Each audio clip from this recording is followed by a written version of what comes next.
A crucial summit of major oil producers is underway as global prices reach a four-year low of $75 per barrel. Now OPEC member states are mulling over whether to support the value of oil or let it fall even further. RT's Amir Handjani is there for us.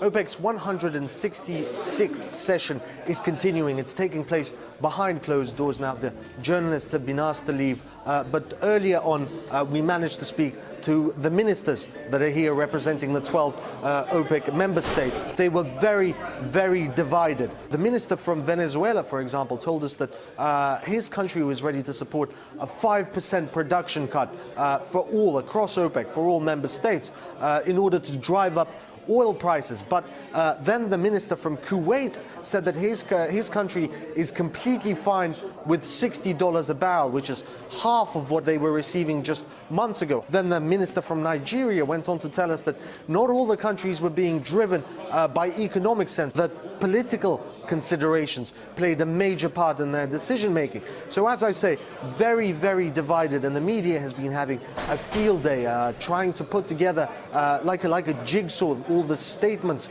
that we've heard today in order to predict what decision, if any decision, they'll come to. And there's been a record showing of journalists here. The countries here, the OPEC countries, they produce almost half of the world's oil. So any decision they come to, any consensus, is bound to make an impact on the global economy. But it isn't fair footing. The different nations in there are not equals by any measure. There are the Gulf states which have trillions of dollars saved up to act as a cash cushion in tough times. They can easily weather any storm. But then there are the poorer members, OPEC members, who depend on oil revenues month to month to survive, basically. Their budgets depend on that. And the production, how much it costs to produce a barrel of oil, isn't equal. Where Saudi Arabia can produce a barrel for pennies, for dollars basically. Other countries, as well as non-OPEC countries, such as Russia or Norway, major oil producers, their production costs are very, very high. So they obviously can't do with $60 a barrel like Qatar can. They, for example, drill in the Arctic, which is very expensive. So any decision made here will reverberate across the world and across the global economy. Well, earlier we asked several analysts what they expect to come out of the OPEC summit. The biggest threat right now to Saudi and OPEC hegemony in global oil markets is North American production. It's been a game changer. And North American production is seeing this excess crude come on the market, has been driving the price down.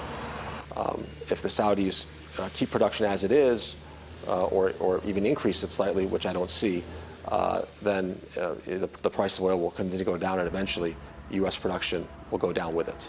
OPEC is not exactly a monolithic organization. Its countries have varying interests, have varying histories. Some of them don't even talk to each other. And I think that we will be seeing that there is definitely an interest in perhaps reducing production so that prices will rise, which is in the interest of countries like Venezuela, even Saudi Arabia, or certain sectors within Saudi Arabia and Russia. But we also have to look further afield to the oil companies themselves.